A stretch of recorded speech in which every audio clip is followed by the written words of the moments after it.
Upacara pembukaan penerimaan tamu galang Gerakan Pramuka Pangkalan SMP Negeri 6 Batu siap dilaksanakan. Menyanyikan lagu kebangsaan Indonesia Raya. Hadirin dan peserta dimohon berdiri.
Menyanyikan Satya Dharma Pramuka.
Hadirin dan peserta disilakan duduk kembali. Laporan Ketua Panitia.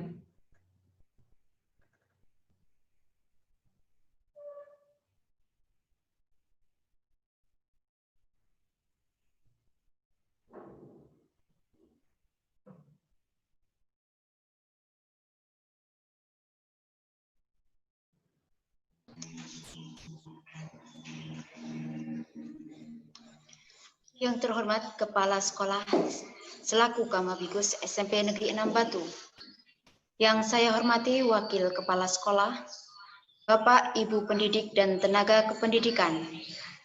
Seluruh peserta penerimaan tamu galang SMP Negeri 6 Batu tahun 2020-2021 yang berbahagia. Assalamualaikum warahmatullahi wabarakatuh.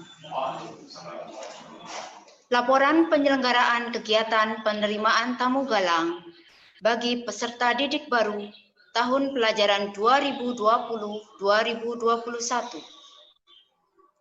Kegiatan penerimaan tamu galang bagi peserta didik baru merupakan kegiatan yang wajib diikuti oleh seluruh peserta didik baru pada saat diterima di kelas 7 di SMP Negeri 6 Batu sebagai anggota baru Gerakan Pramuka SMP Negeri 6 Batu yang bernama Prasta Brata.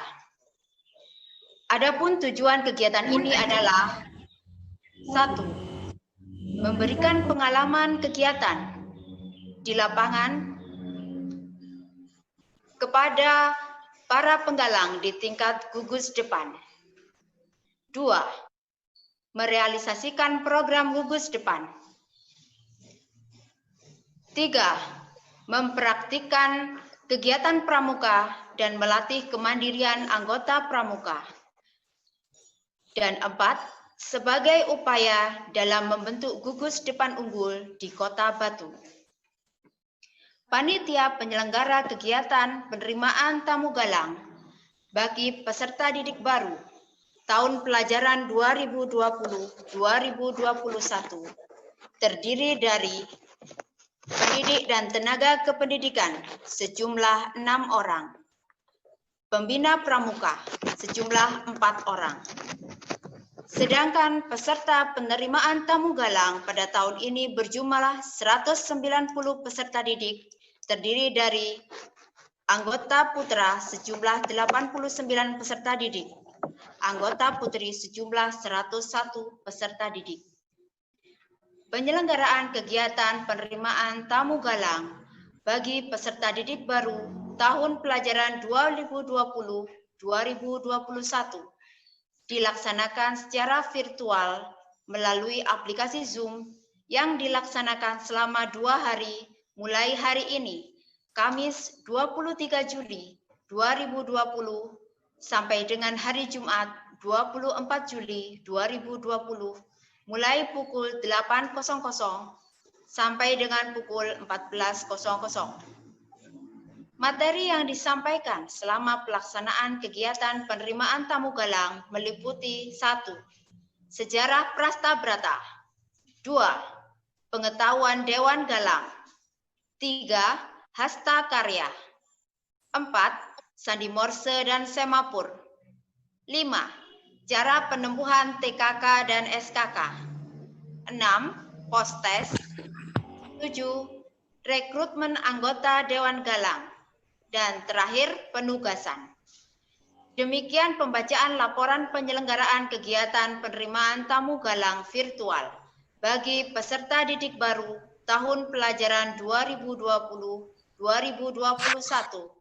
Mohon kiranya Bapak Kepala SMP Negeri 6 Batu selaku Kamabigus berkenan membuka kegiatan ini sebagai dimulainya kegiatan penerimaan tamu galang. Sekian dan terima kasih. Wassalamualaikum warahmatullahi wabarakatuh. Sambutan Kepala Sekolah selaku Kamadikus sekaligus membuka kegiatan penerimaan tamu galang SMP Negeri 6 Batu tahun 2020. Terima kasih. Bismillahirrahmanirrahim. Assalamualaikum warahmatullahi wabarakatuh. Selamat pagi, salam sejahtera untuk kita semua. Salam Pramuka.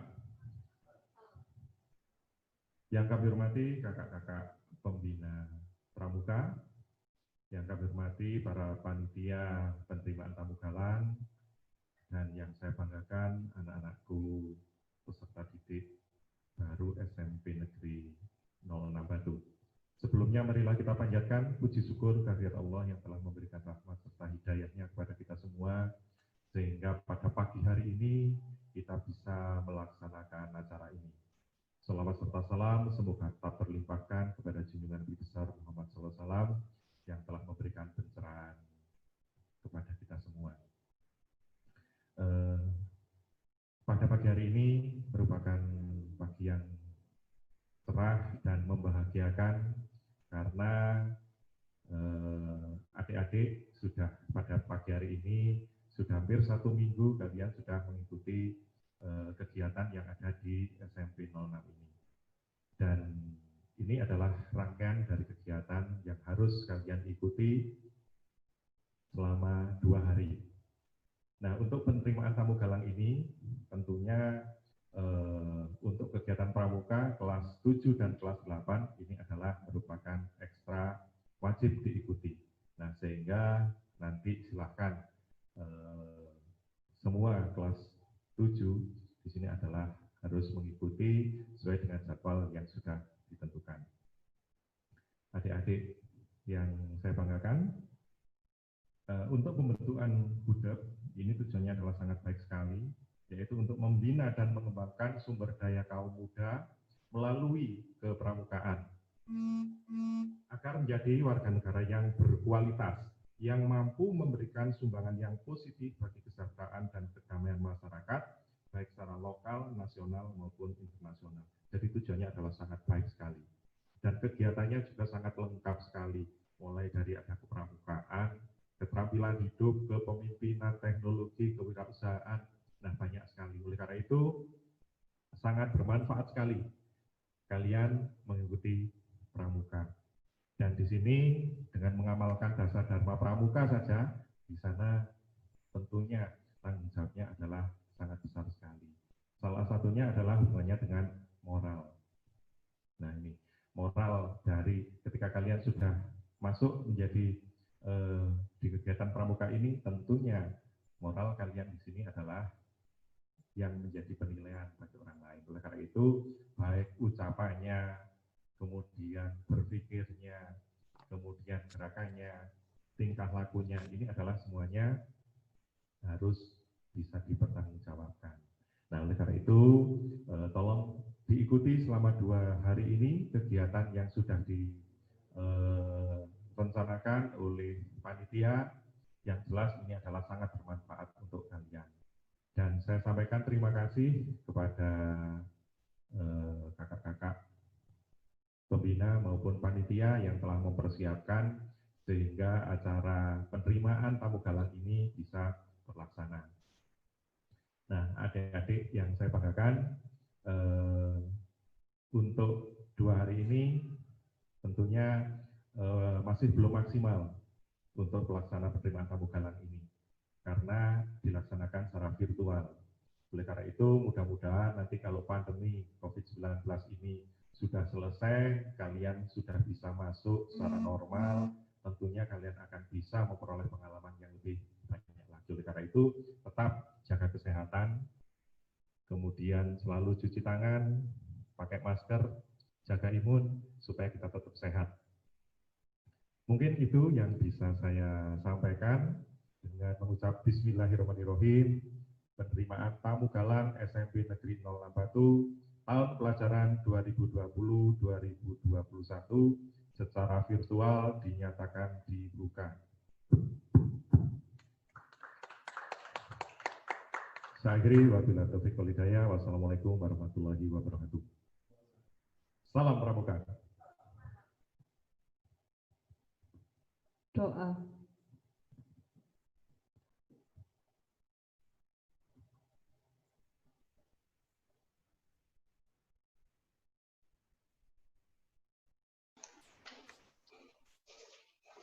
Sebelumnya mohon izin Bapak Ibu, saya akan membacakan doa. A'udzubillahi minasyaitonirrajim. Bismillahirrahmanirrahim.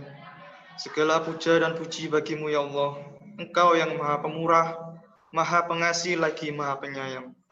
Ya Allah, pada hari ini kami menyelenggarakan upacara dalam rangka penerimaan tamu galang SMP Negeri 6 Batu tahun ajaran 2020-2021. Perkenankan doa dan pinta kami. Jadikanlah acara ini, kegiatan ini senantiasa dalam perlindungan-Mu dengan penuh rahmat dan keberkahan. Ya Allah, berikanlah kami petunjuk, hidayah dan maghfirah-Mu agar kami dapat melaksanakan semua tugas kami dengan baik. Ya Allah, jadikanlah acara yang kami selenggarakan ini menjadi sebuah dasar langkah menuju tercetaknya generasi penerus bangsa yang cerdas, unggul, dan berbudi luhur serta berkarakter dan berakhlakul karimah. Ya Allah, berikanlah kami praja muda karana yang memiliki kesempatan untuk mempunyai semangat baru, kebangkitan baru dalam mengangkat sumber daya manusia yang unggul, cerdas berkarakter, dan bekerja keras dalam menghadapi tantangan sosial, budaya, ilmu pengetahuan, dan teknologi masa depan dunia yang semakin kompetitif, demi mewujudkan kejayaan bangsa dan negara Indonesia yang makmur, sejahtera, dan berkeadilan. Ya Allah, sesungguhnya Engkau yang Maha Pengasih lagi Maha Penyayang. Maka kami memohon, kabulkanlah doa dan permohonan kami. Rabbana atina fid dunya hasanah wa fil akhirati hasanah wa qina adzabannar. Wa sallallahu ala Muhammad walhamdulillahi rabbil alamin.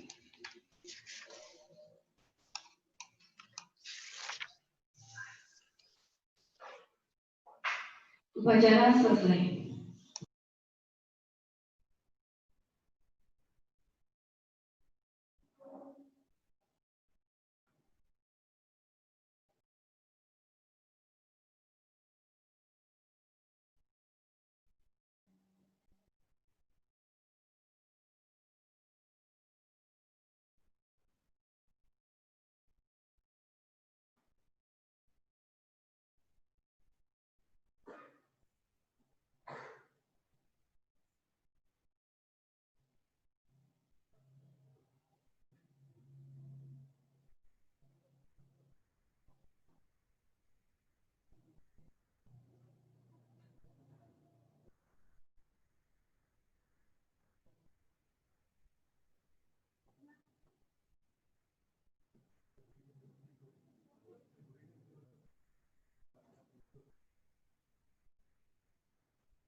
Baik anak-anak, masih berada di depan HP atau laptop atau komputer masing-masing ya.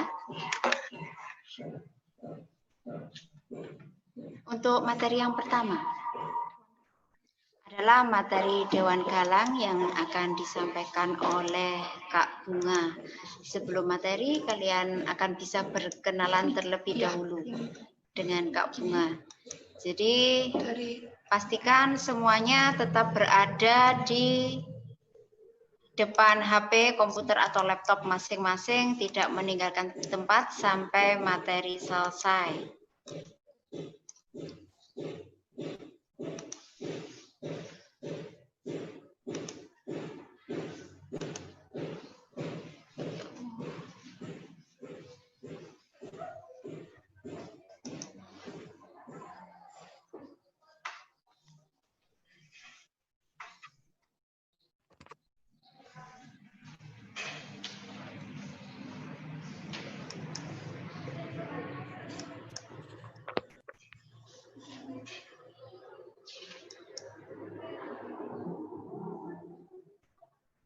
Baik, mohon bersabar. Nah, itu untuk Ega Warvio. Tolong bajunya dimasukkan deh. Ya, Ega Warvio. Bajunya dimasukkan, pakai hasduknya. Yang belum pakai hasduk, semuanya memakai hasduk.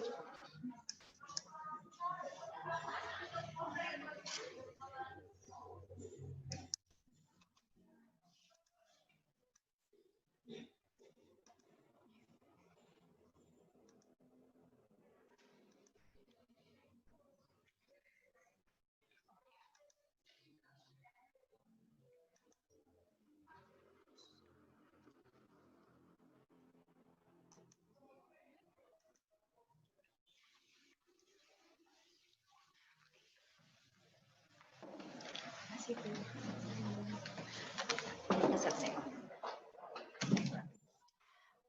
Assalamualaikum warahmatullahi wabarakatuh.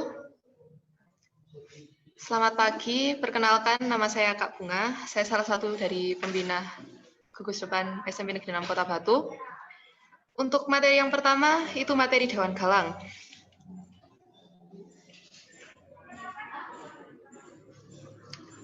Oke.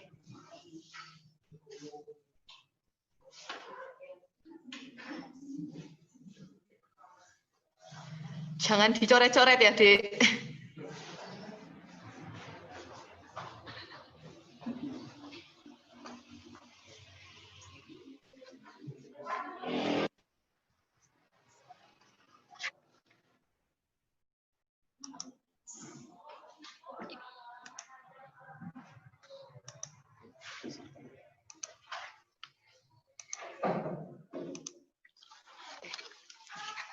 Ya.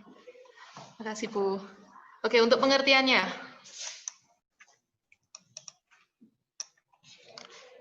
Merupakan satuan organik dalam gerakan pramuka yang terdiri atas anggota inti dari pramuka penggalang dari sekolah itu sendiri. Jadi, Dewan Galang itu asalnya dari kalian sendiri, dari siswanya sendiri, bukan dari sekolah lain atau dari luar sekolah. Selanjutnya tujuan. Ada beberapa tujuan. Yang pertama, pembentukan karakter yang terdiri dari kreativitas, tanggung jawab, peduli, kerja keras, mandiri, disiplin, dan berani. Secara tidak langsung, kalian akan terbentuk karakter seperti itu. Jadi, alangkah baiknya kalian jika bergabung ke anggota Dewan Galang. Kemudian tujuan keduanya, turut serta membantu dalam pengembangan ekstrakurikuler pramuka di sekolah. Jadi kalian nanti akan ikut serta dalam kegiatan pramuka atau anggota inti dari gugus depan sekolah itu kalian sendiri. Kemudian mempersiapkan regu khusus untuk lomba. Lomba-lomba pramuka di sekolah biasanya itu diambil dari anggota Dewan Galang. Memang diambil dari anggota Dewan Galang atau bukan dari anggota Dewan Galang. Jadi nanti kalian bisa mendapatkan sertifikat untuk bekal ke SMA. Kemudian menggali potensi diri dan meningkatkan keterampilan para generasi muda. Di sini kalian dituntut untuk menjadi generasi yang inovatif, jadi bisa berkembang di dalam Dewan Galang. Kemudian menanamkan rasa cinta tanah air dan bangsa di dalam diri generasi muda. Selanjutnya, tugas dan wewenang. Yang pertama, mengadakan rapat minimal sekali dalam sebulan. Kalau misalnya mau lebih, itu tidak apa-apa. Jadi, minimal wajib 1 kali dalam 1 bulan. Yang kedua, merancang, melaksanakan, serta mengevaluasi setiap kegiatan kepramukaan sesuai arahan kakak pembina. Jadi, setiap kegiatan tidak boleh dirancang sendiri. Harus ada persetujuan dari kakak pembina. Itu wajib. Kalau misalnya kalian punya kegiatan, kemudian dirancang, kemudian bilang, itu boleh. Tapi kalau misalnya membuat kegiatan, langsung dilaksanakan tanpa persetujuan dari pembina, itu dilarang, itu tidak boleh. Kemudian, melaksanakan tugas dengan penuh tanggung jawab. Otomatis nanti kalian jika sudah menjadi anggota Dewan Galang, memiliki tugas yang harus dilaksanakan. Dan itu harus dilakukan. Kemudian, yang terakhir mengatur waktu dan tempat latihan rutin. Jadi biasanya kalau di sini itu setiap hari Sabtu, hari Jumat jam 1, kalau Jumat nanti setelah ekstrakurikuler, jadi setiap sore hari. Kemudian untuk hari Sabtunya pagi sekitar jam 10. Dan itu tempatnya di sekolah semua. Kemudian, keanggotaan Dewan Galang. Pimpinan Dewan Penggalang atau Pratama. Pratama ini ada 2, Pratama Putra dan Pratama Putri. Jadi, Pratama Putra nanti yang mengatur semua putra, dan Pratama Putri mengatur yang putri. Tetapi tetap jadi satu kesatuan, dan harus sama. Kemudian pimpinan regu, atau pinru. Pinru itu tergantung jumlah regu yang ada di sekolah kalian. Kemudian wakil pimpinan regu, atau wapinru. Wapinru bertugas jika pinrunya tidak hadir dalam melaksanakan atau di kegiatan. Kemudian Sekretaris Dewan Galang. Kemudian Bendahara Dewan Galang, anggota Dewan Galang, pembina utama, dan pembina pembantu. Di sini pembina utamanya ada 4. Ada saya, Kak Zulfikri, Kak Frida, dan Kak Arifin. Nanti mereka juga akan mengisi materi. Kemudian ini, Dewan Kehormatan. Dewan Kehormatan, untuk membina kepemimpinan dan rasa tanggung jawab para pramuka penggalang, diadakan Dewan Kehormatan Pasukan Penggalang yang terdiri atas 1. Para pimpinan regu. Jadi Pinru itu sudah masuk Dewan Kehormatan dari Dewan Galang.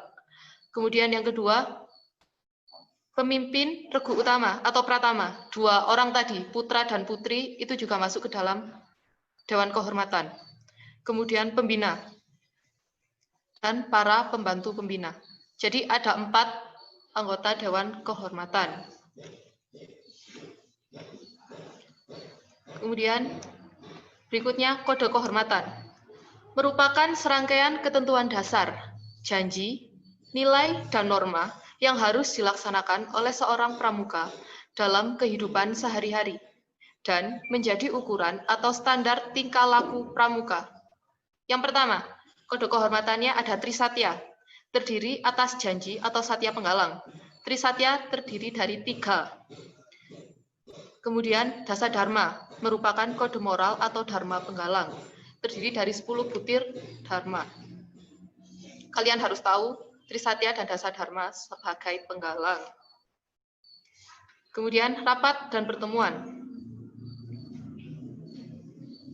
Merupakan forum yang ideal untuk menumbuh kembangkan potensi kepemimpinan para penggalang, khususnya dalam cara bermusyawarah.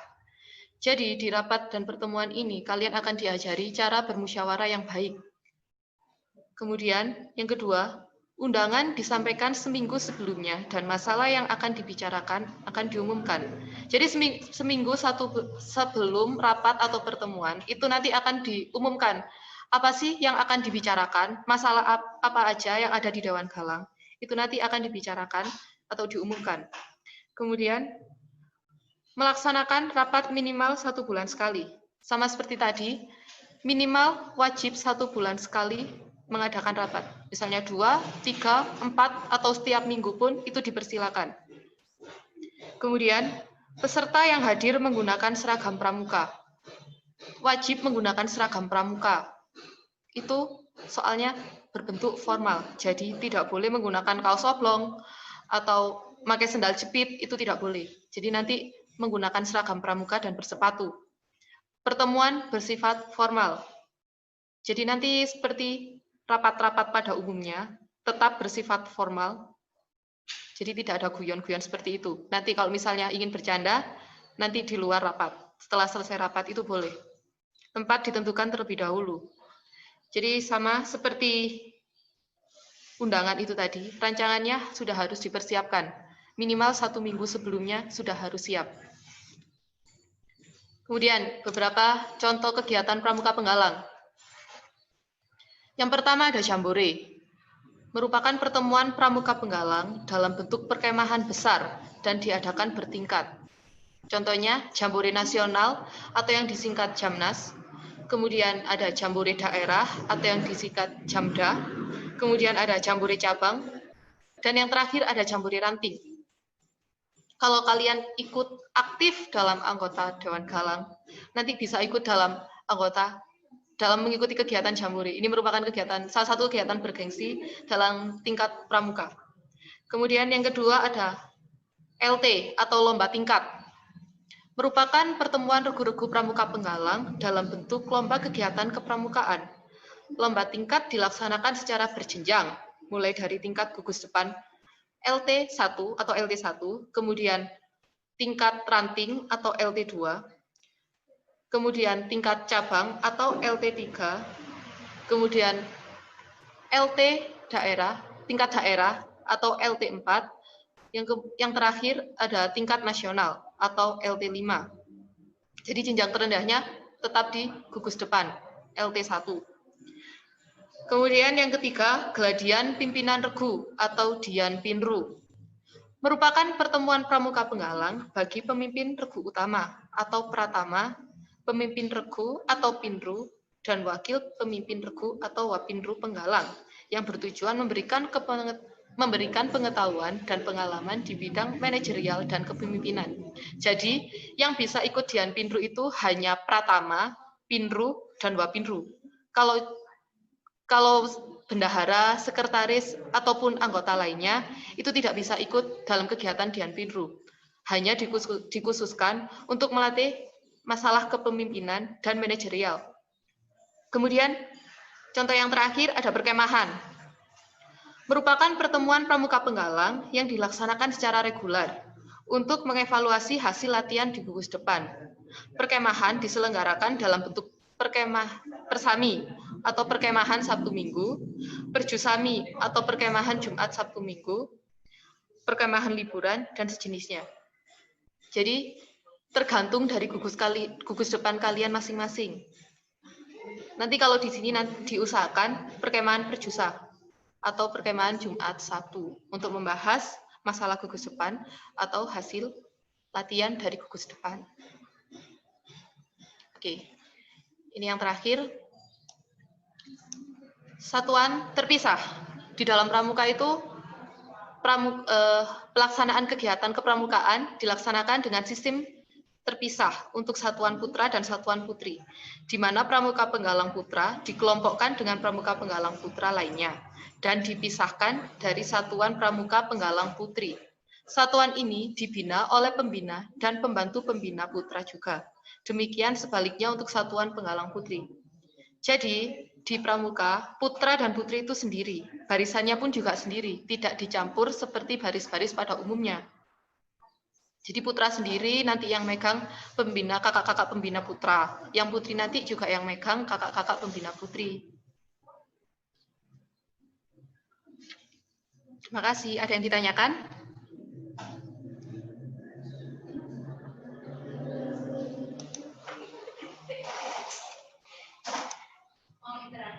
Iya, Bu. Kamera saya mati.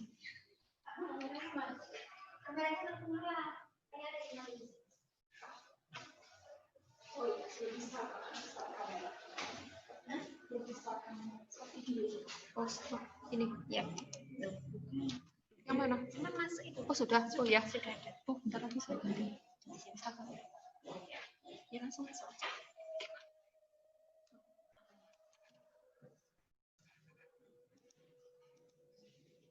Jangan ditutup.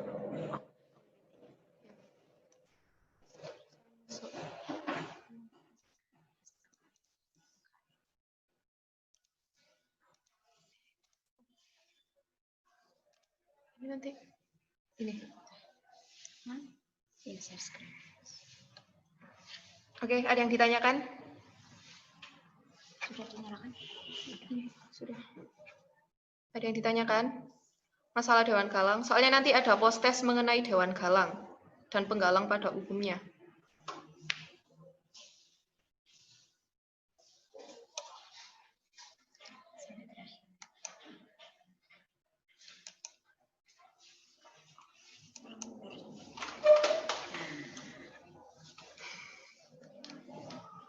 Ditanyakan?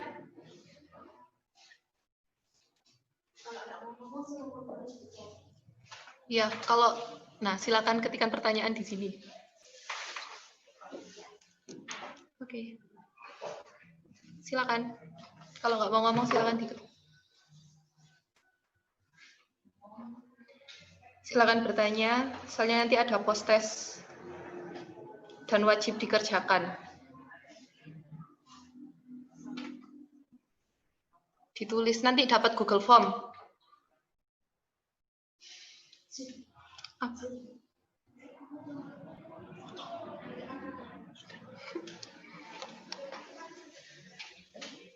Yang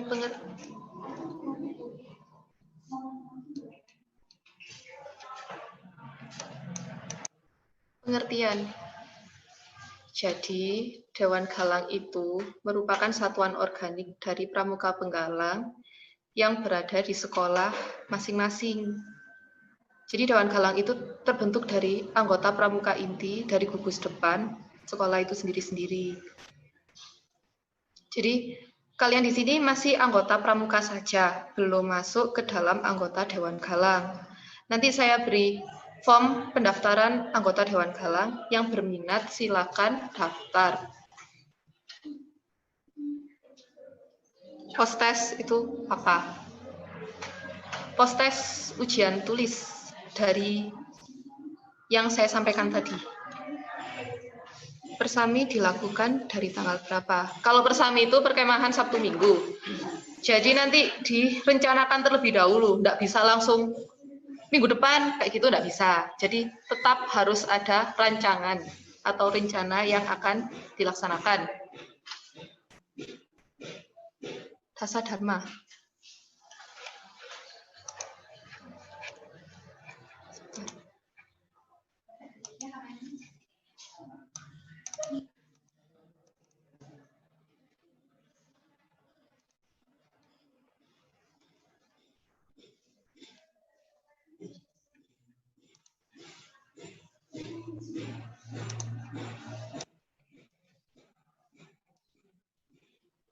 Oke, Dasa Dharma.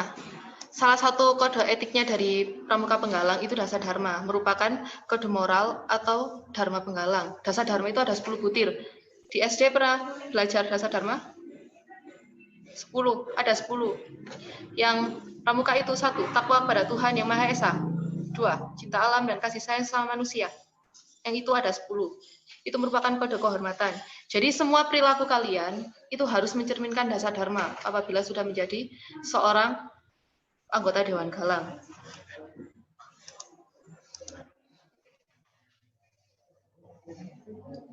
Persami terbuka apa di sekolah? Untuk saat ini hanya di sekolah saja, belum keluar. Kak, pramuka masuknya mulai hari apa saja? Kalau pramuka ekstrakurikuler wajibnya setiap hari Jumat saja. Kalau misal menjadi anggota Dewan Galangnya, itu hari Jumat dan hari Sabtu ada kumpul wajib. Jadi kalau anggota Dewan Galang setiap hari Jumat itu setiap selesai kegiatan ekstrakurikuler atau sekitar pukul 4, setengah 4 sampai pukul setengah 5. Jadi 1 jam pada hari Jumat. Kemudian untuk latihan hari Sabtunya sekitar 2 jam. Jadi jam 10 sampai jam 12-an. Sudah? Ada yang ditanyakan lagi? Silakan bertanya.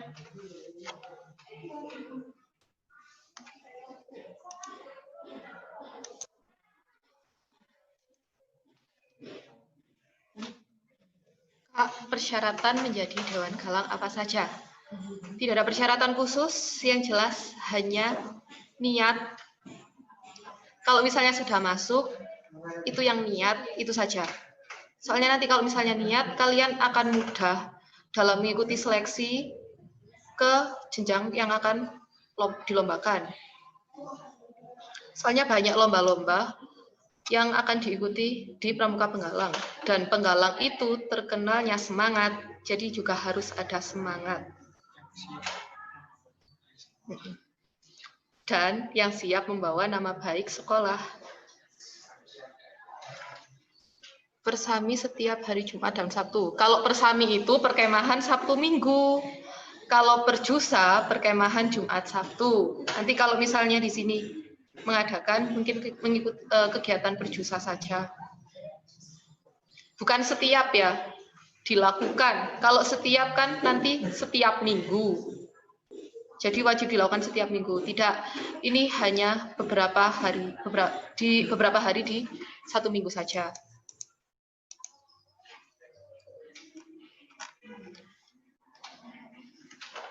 Ada yang ditanyakan lagi?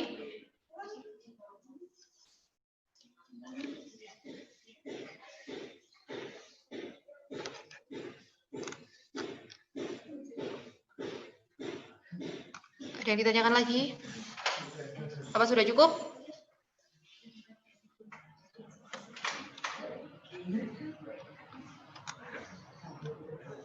Oh ya, untuk pembagian formnya, form DG Nanti akan saya bagikan linknya. Silakan diisi, besok dikumpulkan. Bersamaan dengan post-test dan tugas-tugasnya. Sudah ya? Saya masuk ke materi berikutnya.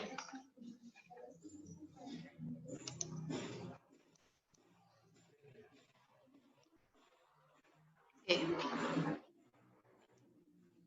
Yang kedua, hasta karya. Sudah tahu hasta karya?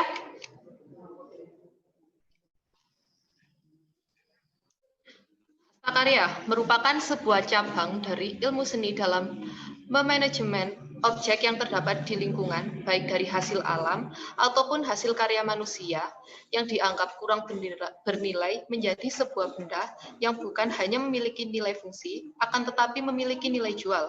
Akan tetapi dari hasil yang diperoleh dari proses ini harus memiliki nilai seni. Jadi pengertian kalau disimpulkan, hasta karya itu merupakan barang yang berasal dari daur ulang. Bagaimana cara kita mendaur ulang barang-barang bekas menjadi barang yang berfungsi di kehidupan kita. Nah, bahan untuk hasta karya. Bahan dalam membuat kerajinan tangan tidak terbatas, dengan kata lain, semua benda yang ada memiliki potensi menjadi bahan pembuatan kerajinan. Masing-masing bahan akan menghasilkan jenis atau macam kerajinan yang berbeda. Jadi terserah, misalnya kalian nanti mau buat dari kerdus, itu bisa, itu sudah masuk ke dalam hasta karya. Dari kayu, itu sudah masuk ke dalam hasta karya juga. Jadi sampah-sampah yang ada di sekitar kalian itu bisa bermanfaat menjadi bahan-bahan daur ulang. Kemudian tahapannya. Tahapan membuat hasta karya. Yang pertama, membuat rancangan atau desain, mempersiapkan segala alat dan bahan yang dibutuhkan. Yang kedua, membuat atau memproduksi barang yang sebelumnya sudah Anda rancang. Yang ketiga, tahapan akhir atau finishing. Jadi tetap, yang pertama harus membuat desain dulu, menyiapkan alat dan bahan, dan rancangannya seperti apa. Kemudian baru dilakukan proses pembuatan. Yang terakhir, finishing. Oke, yang ketiga, ini beberapa contoh dari hasta karya. Silakan dilihat, nanti ada penugasan untuk membuat hasta karya. Ada yang dari kardus. Contoh barang-barang yang bisa dibuat dari kardus, itu ada miniatur rumah adat, kemudian ada kotak tisu, ada figura foto, dan lain sebagainya. Kemudian dari kain perca, kain-kain sisa orang jahit itu loh, biasanya yang kecil-kecil, nah itu kain perca namanya. Itu bisa digunakan sebagai dompet, bros, gantungan kunci, ataupun boneka, dan lain sebagainya. Kemudian dari plastik atau sisa-sisa bungkus jajan. Kalau enggak gitu, pewangi-pewangi, bungkus sisa-sisa bungkus deterjen, itu kan termasuk sampah. Itu bisa digunakan menjadi tas, taplak meja, vas bunga, dan lain sebagainya. Kemudian dari kayu, bisa dibuat figura, mobil-mobilan, kemudian patung dari kayu, dan lain sebagainya. Nah, tujuannya, yang pertama, mengisi waktu luang. Mengisi waktu luang ini nanti akan menjauhkan kita dari hal yang negatif. Daripada yang endak-endak, mending kita membuat hasta karya, dan itu bisa menghasilkan. Merupakan kegiatan yang positif juga. Kemudian yang kedua, melatih kreativitas. Membuat hasta karya dibutuhkan imajinasi untuk mengembangkan kreativitas. Jadi, kalian bisa mengembangkan inovasi kalian, bisa mengimprove dari barang yang sudah ada menjadi barang yang baru dengan inovasi dan imajinasi kalian. Dan itu nanti akan memunculkan kreativitas secara sendiri. Kemudian melatih kesabaran yang ketiga. Diperlukan ketekunan untuk membuat hasta karya. Kan membuat hasta karya tidak ada dari sampah, kemudian langsung jadi barang-barang yang berguna, kan tidak ada. Memang harus tekun dalam membuat hasta karya. Yang ketiga, menghemat. Mendaur ulang barang-barang bekas menjadi barang yang lebih berguna. Di sini konsepnya sudah terlihat bahwa mendaur ulang barang-barang yang bekas menjadi yang berguna itu akan menghemat. Misalnya kalau ada acara, teman mau ulang tahun, kamu bisa membuatkan dia bunga-bungaan atau vas bunga atau figura foto, kan bisa dari hasta karya itu sendiri. Jadi tidak usah membeli kado, hanya kita pintar-pintar mengolah barang bekas saja. Kemudian membangun rasa percaya diri, meningkatkan rasa percaya diri seseorang. Apabila seseorang sudah mulai berani membuat hastakarya, itu akan meningkatkan rasa percaya dirinya.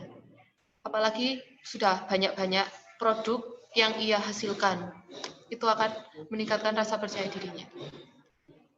Nih, ada manfaat dari hastakarya. Yang pertama, membantu menambah penghasilan seseorang. Apabila hastakarya kalian sudah layak dijual, itu bisa menambah penghasilan kalian. Jadi bisa menambah uang saku kalian buat ke sekolah. Itu salah satu manfaatnya juga. Kemudian yang kedua, mampu membantu seseorang dalam menangani masalah sampah di kota besar. Masalah-masalah sampah sekarang di kota besar itu paling banyak masalah plastik. Misalnya plastik itu tadi dari bungkus jajan, dari sisa botol minuman, itu kan bisa pintar-pintar kita olah. Jadi itu bisa mengurangi masalah yang ada di kota besar dan bisa menambah penghasilan kita juga. Kemudian dapat meningkatkan kreativitas seseorang. Sama seperti tadi, meningkatkan kreativitas seseorang biasanya. Kalau misalnya kita sudah mulai membuat hastakarya, imajinasi kalian akan bertambah. Inovasi kalian juga akan meningkat. Kemudian memberikan peluang usaha yang menguntungkan. Jadi kalau misalnya kalian hasilnya sudah bagus, bisalah kalian buka online shop, bisa kalian jual di sana. Kan punya IG kan, rata-rata punya Instagram semua, jadi bisa dijajakan di sana. Biar bisa menambah nilai mata uang kalian. Kemudian dapat membuat barang-barang yang bermanfaat bagi kehidupan. Contohnya saja tadi, kotak tisu. Kalian punya tisu tapi nggak punya kotaknya. Bisa kalian buat sendiri. Dari kardus, dari kayu-kayu yang tadi. Sisa-sisa itu bisa. Kalian bisa memanfaatkan barang-barang bekas itu tadi. Oke, ini. Silakan dibaca. Tugas. Silakan buat satu kerajinan hastakarya bebas dari apa saja. Dikumpulkan besok hari Jumat lewat Google Form. Disertakan foto langkah-langkah pembuatan dan hasil akhirnya.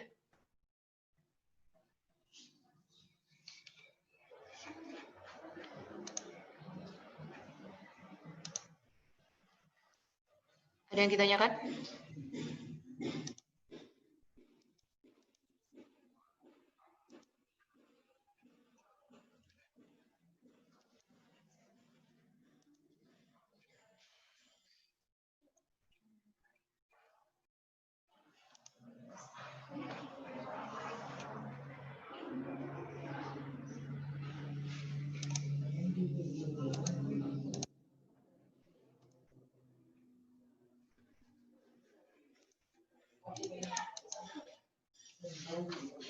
Itu di bawah ada linknya. Nanti saya bagikan linknya juga.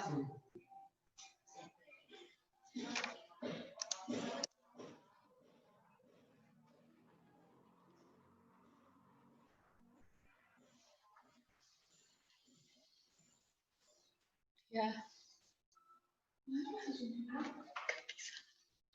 Enggak. Besar. Layering dulu. Ambil kancetnya.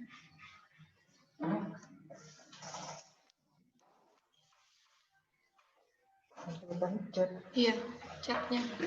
Cat yang tadi. Iya. Di mana?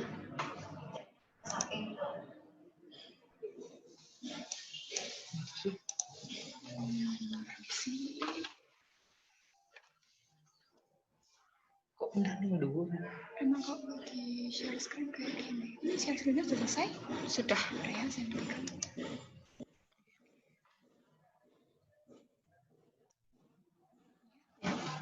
Makasih, Bu. Kalau udah share screen. Bentar.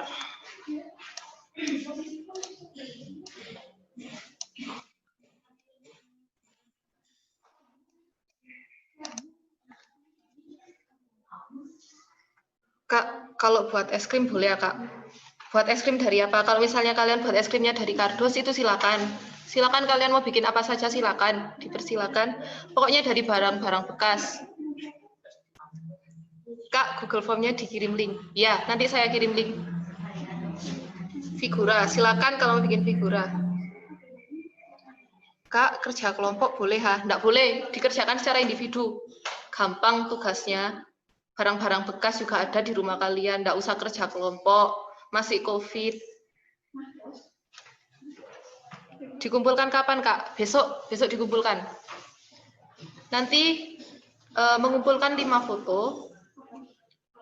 Silakan kalian bagi sendiri bagaimana pembagian foto pada saat mengerjakan dan hasil finishingnya silakan. Kak, boleh buat kotak pensil? Silakan. Mau bikin kotak pensil, mau bikin figura, bikin kotak tisu, silakan. Bikin apa saja. Kak, membuat kerajinan apa? Silakan dipikir sendiri. Pokoknya dari barang-barang bekas yang mudah didaur ulang. Kak, buat tripod dari paralon boleh? Silakan, nggak apa-apa. Itu inovasi kalian, imajinasi kalian mainkan.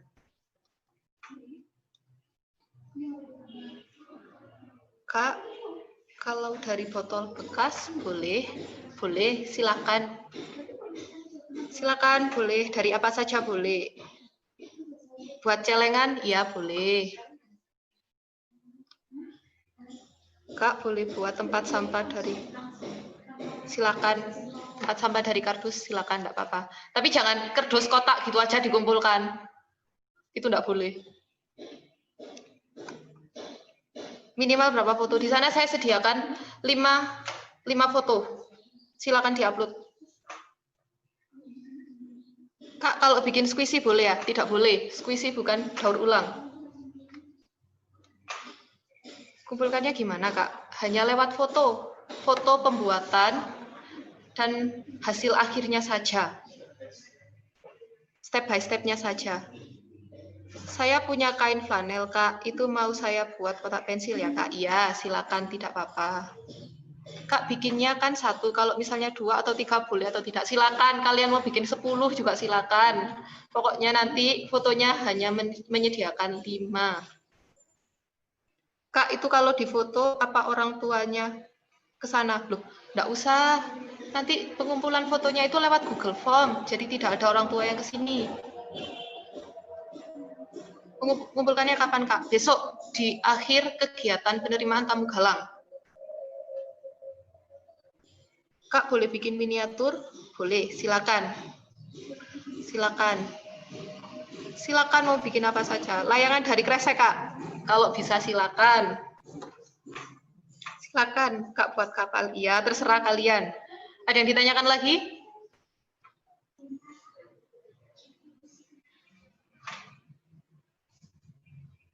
Figura dari stik es krim.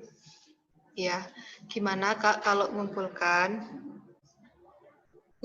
nanti hanya mengumpulkan foto langkah-langkah pembuatannya saja dan hasil akhir dari hasil karya kalian sendiri. Nanti fotonya itu diupload di Google Form.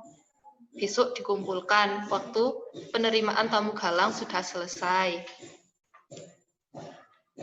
Kak, nanti linknya dikirim di mana? Dikirim lewat WA ya, nanti linknya.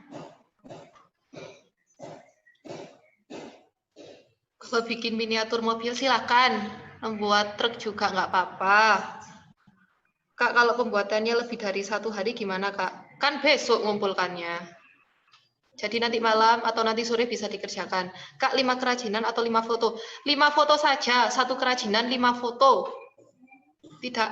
Tidak harus membuat 2 kerajinan atau lebih. Kotak tisu boleh, Kak? Boleh. Kak, kalau buat rumah dari stik es krim nggak apa-apa. Membuat bunga dari sedotan boleh, sudah boleh. Pokoknya dari daur ulang, bahan-bahan bekas yang ada di sekitar kalian. Ada yang ditanyakan lagi? Kak, kalau fotonya di kolase biar tidak banyak-banyak gimana? Nggak apa-apa. Terserah kalian mau di kolase seperti apa juga nggak apa-apa. Pokoknya 5 foto. Bikin rumah kardus, Kak? Iya, boleh. Ada lagi? Silakan. Ada yang ditanyakan?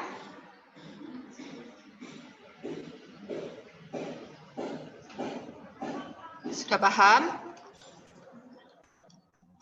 Nanti linknya akan dikirim ya. Link. Kak, ngumpulkannya hari Sabtu nggak apa-apa, Kak. Hari Jumat, besok. Besok siang ngumpulkannya. Buat kapal laut boleh? Boleh, silakan. Sudah paham? Kalau sudah paham, nanti akan dilanjutkan materi kedua. Sebentar. Kalau kolase nggak apa-apa, Kak. Nggak apa-apa. Di kolase juga nggak apa-apa. Jam berapa, Kak? Besok sekitar jam 10 atau jam 11 untuk pengumpulan tugasnya. Sebentar lagi nanti akan dilanjutkan materi ngerjakan sore sampai subuh. Nggak usah ngerjakan sore sampai subuh. Ngerjakan itu loh cepet, buat hasil karya itu cepet. Kak bikin casing nggak apa-apa. Casing gimana? Bikin casing HP. Silakan kalau bisa. Iya jam 10 pagi. Casing HP. Ya nggak apa-apa casing HP dari sedotan. Ya nggak apa-apa. Sebentar lagi. Iya dari lem tembak. Iya silakan. Silakan sudah, silakan berkreasi. Silakan berkreasi. Boleh semua, mau bikin apa aja boleh, terserah, bebas. Sudah ya, paham ya?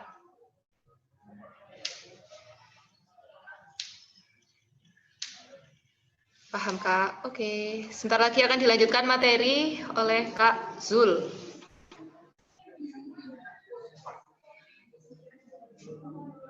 Bikin masker, ya enggak apa-apa, sudah bebas. Besok siang, saya tunggu sampai jam 12. Sudah itu maksimal. Oke, sudah paham ya? Oke, sebentar lagi akan dilanjutkan materi oleh Kak Zul. Nanti sama-sama nanti membahas masalah SMS atau sandi dalam kepramukaan. Mohon maaf apabila saya ada salah kata. Wassalamualaikum warahmatullahi wabarakatuh. Masuk.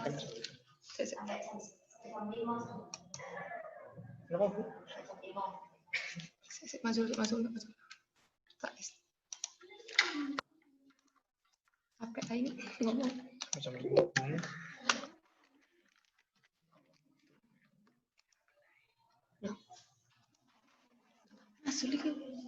Cepat.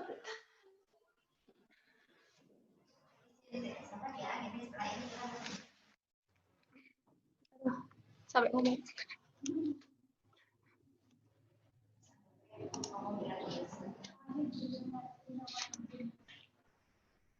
Sebentar, sabar dulu.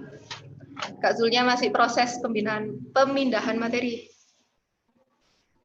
Jam 12 masih sholat Jumatan. Iya, setelah Jumatan. Silakan tanya lagi, nggak apa-apa. Setelah Jumatan, silakan.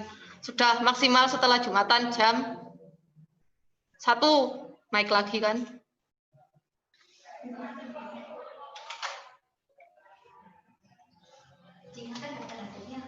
Kumpulkannya di mana?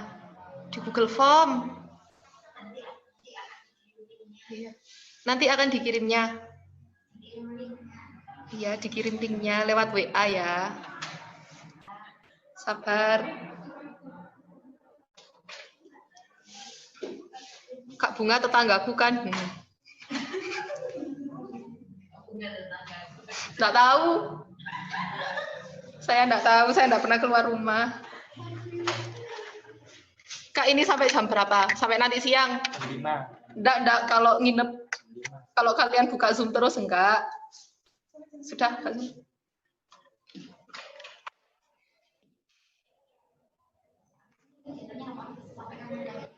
Oh ya. Sebentar lagi kegiatannya materi diisi Kak Zul. Untuk materi yang disampaikan, masalah SMS, sandi, morse, dan simapur dalam pramuka.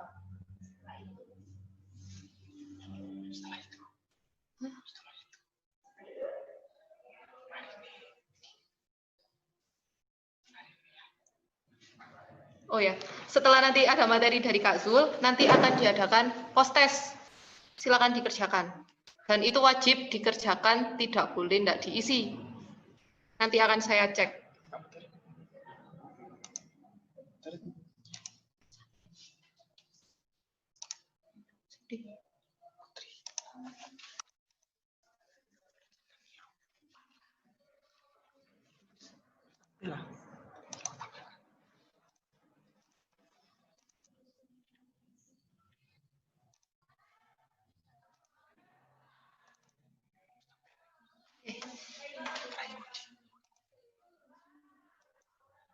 Silakan. Ini silakan berkenalan dulu dengan Kak Zul.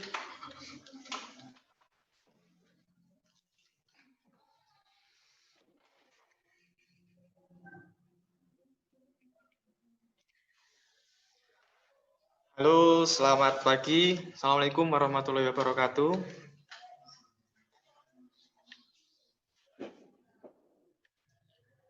Baik, menginjak materi berikutnya. Perkenalkan, masih ingat saya yang kemarin?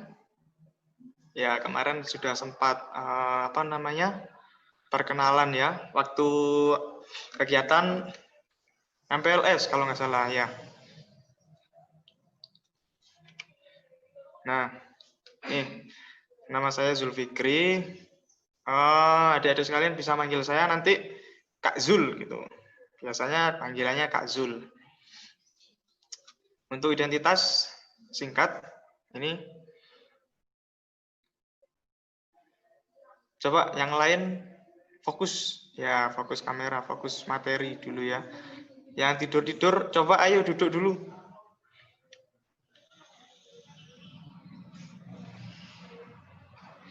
Nah, tuh siapa? Kita. Oke, fokus ya. Saya ulang lagi. Jadi adik-adik sekalian bisa manggil saya Kak Zul. Nanti yang nantinya bakal ketemu saya di sini di SMP 6 untuk kegiatan pramuka. Selain ada Kak Bunga, salah satu pembina yang lain termasuk saya ya Kak Zul. Oke, di kesempatan kali ini untuk menginjak materi berikutnya kita masuk materi sandi, morse, dan semapur atau disingkat SMS biasanya ya. Oke, untuk materi yang pertama sandi. Baik, sandi secara istilah, sandi berasal dari bahasa Sanskerta. Oh ya, satu lagi kakak ingatkan, boleh disiapkan alat tulis mungkin apabila perlu ya. Karena kan Kak Bunga tadi kan udah bilang, udah kasih tahu, nanti setelah materi akan diadakan post test atau bisa dibilang ujian ya. Jadi pertanyaan-pertanyaan yang diajukan tidak jauh keluar dari materi yang disampaikan. Oke, boleh disiapkan. Alat tulisnya disiapkan. Silakan dicatat poin-poin penting yang bisa Anda catat. Sandi secara istilah berasal dari bahasa Sanskerta yang memiliki arti rahasia atau menyembunyikan. Ya, sudah tidak asing lagi kalau sandi itu pasti berhubungan dengan sesuatu yang dirahasiakan ya. Sedangkan dalam Kamus Besar Bahasa Indonesia atau KBBI maksud kakak, sandi memiliki arti rahasia atau kode. Jadi sandi pramuka itu adalah tulisan dengan huruf sandi yang akan sulit dimengerti oleh kaum awam yang belum mempelajarinya. Dan kakak yakin di sini masih banyak yang belum sempat mempelajarinya. Oleh karena itu, pada kesempatan kali ini kita mari belajar bersama-sama mengenal sandi, morse, dan semapur. Baik, untuk macam-macam sandi itu sendiri ada beberapa macam sandi. Ada salah satunya sandi kotak 1, sandi kotak 2, sandi kotak 3, sandi AN, sandi AZ, sandi jam, morse, dan semapur. Untuk yang pertama kakak jelaskan untuk sandi morse atau bisa disebut sebagai kode morse ya. Sandi morse itu sendiri merupakan sandi bunyi yang menggantikan huruf, angka, tanda baca, dan sinyal dengan simbol titik dan garis. Ingat, titik dan garis. Cuma ada simbol titik dan garis. Mudah ya. Dengan susunan tertentu. Simbol titik menyimbolkan bunyi pendek. Pendek seperti bisa kita lihat titik karena dia kecil. Simbol titik menyimbolkan bunyi pendek. Sedangkan simbol garis menyimbolkan bunyi yang panjang. Nah, bisa dilihat adik-adik ya. Oke, yang lainnya bisa dicatat, silahkan. Ayo, nggak boleh males-males, ayo. Nih, oke, bagus.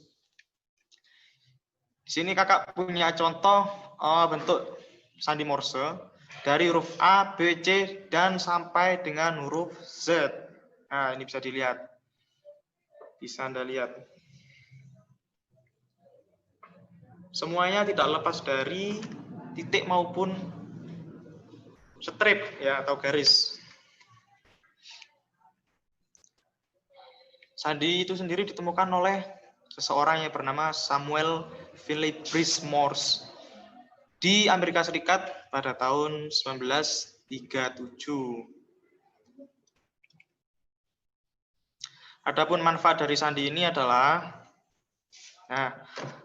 merahasiakan berita dan menjadikan pramuka yang cerdas, terampil, serta tajam indera pendengaran dan penglihatannya.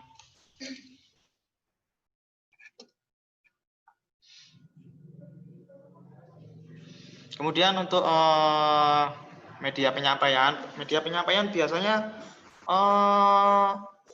bisa disampaikan melalui suara atau bunyi, seperti melalui trompet maupun fluid. Nah, bagaimana Kak kalau menyampaikan lewat fluid atau trompet? Gimana kita bisa mengerti? Nah, untuk isyarat fluid biasanya untuk tanda titik diberikan dengan durasi tiupan yang pendek. Seperti kalau titik ini kita contoh huruf S. Nah, ini huruf S adalah bentuk sandi Morse-nya adalah titik, titik, titik atau titik 3 kali, ya kan? Adapun dalam bentuk penyampaian secara bunyi atau suara melalui fluid atau trompet bisa dibunyikan seperti ini. Prit, prit, prit. Nah, itu kan kalau pendek. Kalau ambil contoh lagi huruf O.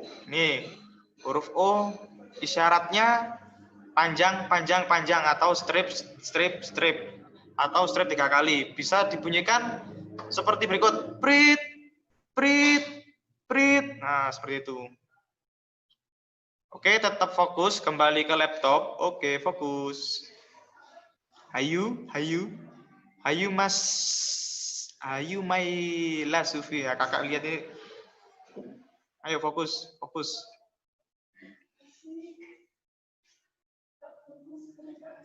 Kemudian cara yang berikutnya bisa disampaikan melalui sinar atau nyala. Nah, melalui senter, lampu, api, dan lilin. Tulisan. Disampaikan secara tulisan seperti yang tadi. Ya, seperti itu ya. Contoh di awal yang udah kakak kasih berupa tulisan ya. Kemudian juga bisa disampaikan melalui gerak. Geraknya apa aja Kak? Meliputi apa aja Kak? Gerak yang biasanya dipakai di sini bisa dipakai menggunakan bendera, terus lambaian tangan atau bahkan kedipan mata ya. Bahkan kedipan mata sekalipun.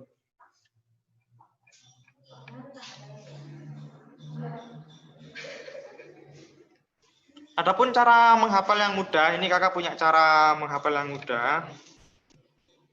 Biar gampang ingatnya, biar gampang dimengerti, gampang diingat-ingat, kita kelompokkan dari segi yang titik. Sandi Morse yang memiliki bentuk atau isyaratnya berupa hanya dengan titik tanpa strip ya. Ini kakak punya contohnya, diantaranya huruf L. Bentuknya adalah isyaratnya 1 titik. Kemudian I 2 titik. Kemudian S 3 titik, H 4 titik. Bisa Anda lihat. Nah, bisa Anda dilihat. Kemudian apabila dibentukkan terdiri dari strip, kakak kelompokkan sebagai berikut. Huruf T isyaratnya berbentuk 1 strip. Ya, 1 strip. Nanti kalau kalian belajarnya dengan cara kayak gini, insya Allah mudah untuk dihafal. Sebenarnya mudah ini. Apalagi kalau Anda sungguh-sungguh Anda semangat.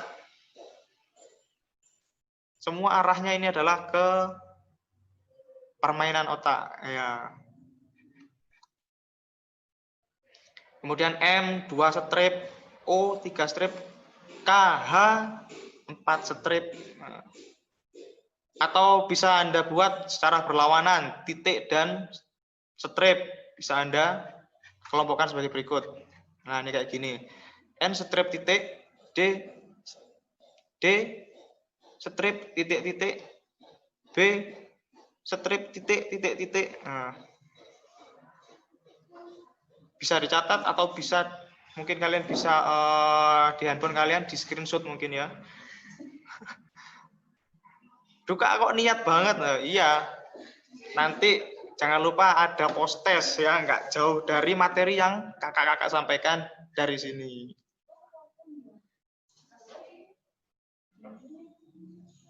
Nih, kalau penulisan pramuka seperti ini contohnya. Anggap saja garing yang ada di sini ini adalah pemutus huruf. Kita buat kalimat atau kata-kata pramuka. Ya. P pramuka terdiri dari 1, 2, 3, 4, 5, 6, 7. Ada 7 huruf di sini yang harus kalian tulis menggunakan sandi Morse. Jadi contohnya seperti ini. Titik, strip, titik. Ini melambangkan huruf P, ya kan? Kemudian huruf R, dari mana tahu? Dari yang ini kakak punya. Nah, makanya ini yang penting. Yang harus kalian simpan, yang harus kalian pelajari, yang harus kalian pegang, yang harus kalian ingat-ingat modal kalian. Kemudian R, nih titik terdiri dari bentuk titik, strip dan titik. Kemudian berikutnya huruf A, hanya titik dan strip.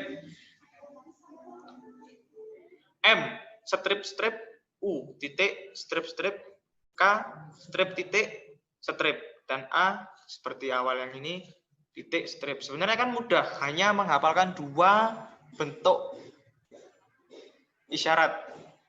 Hanya mengenalkan huruf titik dan strip. Oke, bisa dipahami ini ya? Kakak ambil contoh kalimat yang mudah pramuka. Nanti siapa tahu muncul soal, coba kalian di post-test buat cerita singkat tentang kehidupan kalian selama dikurung di rumah selama pandemi corona menggunakan sandi Morse. Bukan nggak mungkin, ya kan?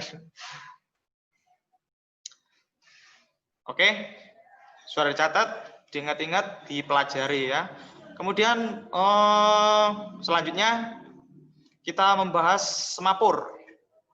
Ada yang udah pernah dengar apa itu semapur ya kan? Di SD kalian pasti sudah pernah mempelajarinya, semapur. Pasti kakak yakin. Apalagi kalau yang pramukanya aktif, pramukanya rajin, nah itu bisa nggak bisa diragukan lagi itu. Semapur. Semapur adalah suatu cara mengirim dan menerima berita dengan menggunakan bendera, ya kan? Masih ingat bendera ya? Hubungannya dengan bendera. Penyampaian isyarat semapur atau semafor dilakukan dengan menggunakan sepasang bendera. Jadi di sini kalian tidak hanya memegang satu bendera. Kalian memegang 2 bendera, yakni di kanan kanan, di tangan kanan 1 dan 1 di tangan kiri. Bendera tersebut berukuran 40 x 40 cm dengan tongkat pegangan sepanjang 50 cm. Di sini saya kasih contoh nih, kakak ada contohnya. Tidak ada ketentuan yang mengikat terkait warna bendera semapur, tapi biasanya kalau yang kita gunakan pada umumnya warna yang kita pakai adalah warna kuning dan merah, ya. Namun yang umum digunakan adalah warna kuning dan merah dengan bentuk bersilangan separuh-separuh itu. Ini kakak punya contohnya. Kemudian warna bendera tersebut juga nggak sama dengan tongkatnya. Nah, ini bisa dilihat, satu tangan kanan memegang satu bendera, kemudian satu tangan kiri juga memegang satu bendera.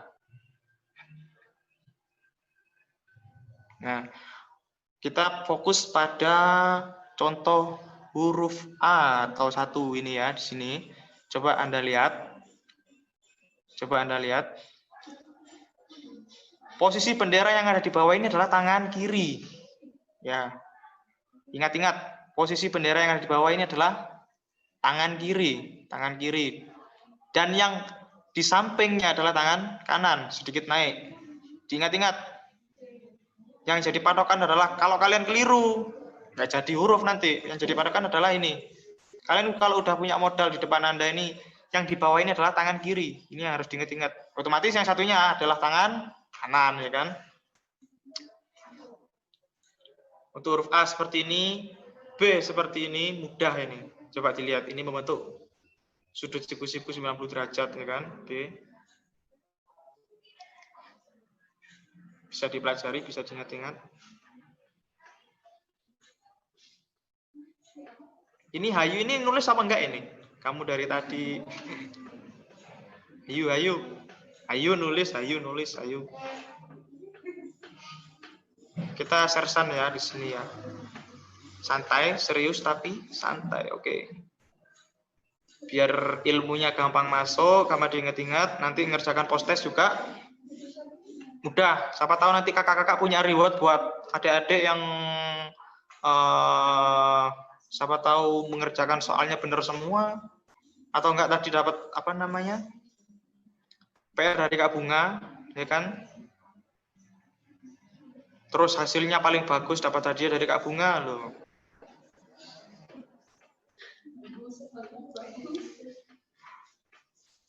Oke ya, kembali ke laptop, fokus. Sejarah Semapur itu sendiri ditemukan pada tanggal 25 Desember 1763, ya kan? Sampai dengan 23 Januari. Ini semacam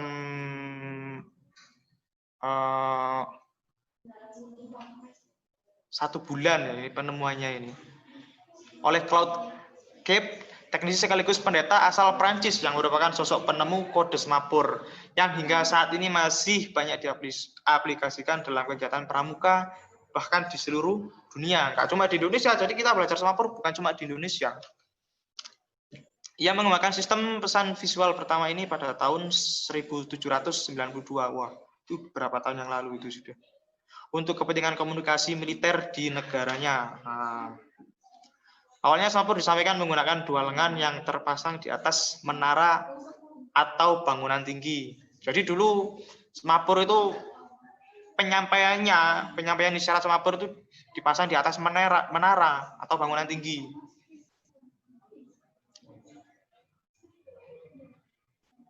Nah,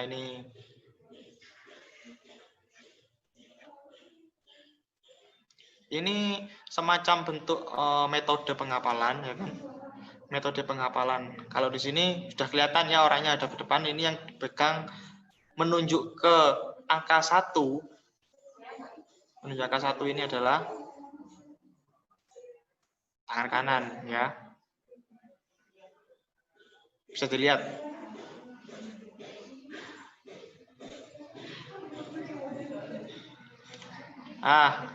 Kakak juga punya tips atau cara mudah cepat untuk belajar semapur atau menghafal semapur.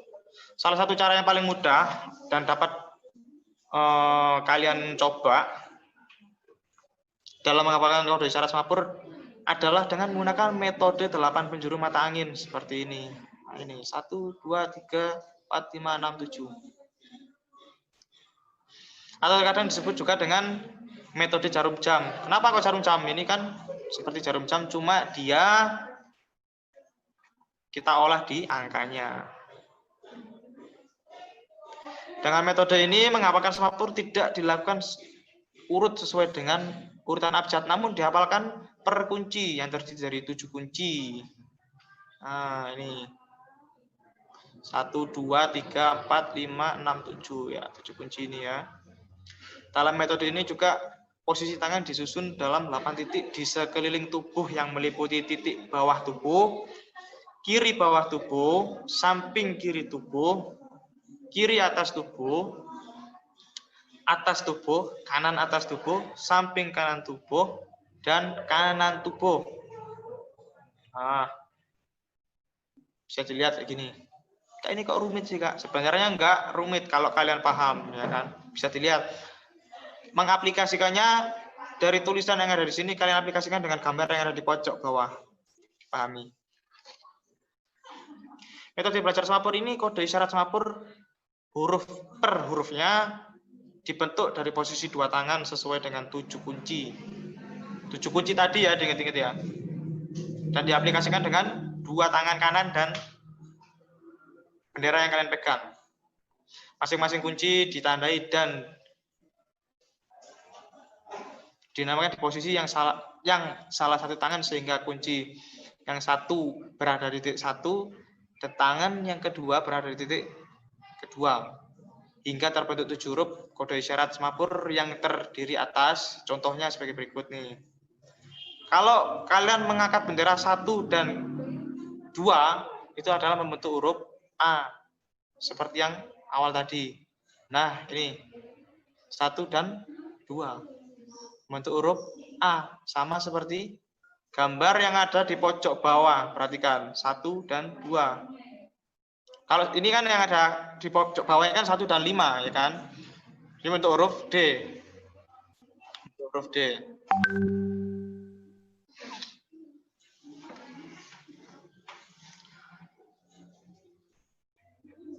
Nah, ini huruf A, B, C, D, E, F, G. Coba perhatikan. Gimana sih, Kak? Tak pahami, tak lihatnya dulu, Kak. Silakan. 1 dan 3 membentuk huruf B, 1 dan 4 membentuk huruf C. Dia sebenarnya perlahan dari angka 1, 2, 3, 4, dan 5 perlahan naik membentuk urutan huruf. Dari A agak ke bawah, B agak naik lagi, C agak naik lagi, D naik lagi, dan seterusnya. Yang bertahan tetap tangan kiri Anda bertahan di sudut nomor 1. Seperti ini. Kemudian kunci yang kedua. Salah satu tangan berada di titik 2. Dan tangan kedua berada di titik 3 sampai 8. Sehingga terbentuk 6 huruf kode isyarat semapur yang terdiri atas 1, 2, dan 3. Sekarang agak geser lagi. Tangan kiri yang mula-mula berada di titik 1, sekarang kalian naikkan ke titik 2. Kombinasikan dengan titik 3. 2 dan 3 membentuk huruf H. Ya. Kemudian 2 dan 4 membentuk huruf I.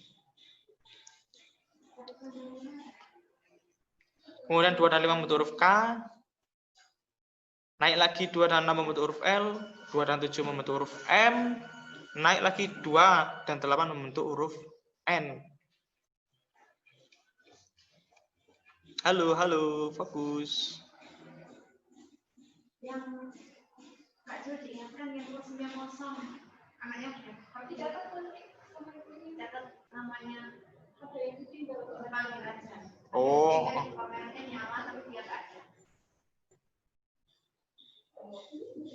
Coba ini. Oke, adik-adik yang kameranya masih nyala tapi anaknya nggak ada ini.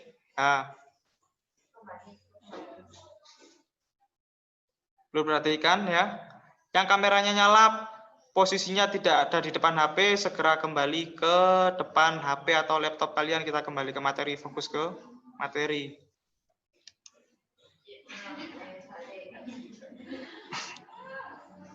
Ngapain itu?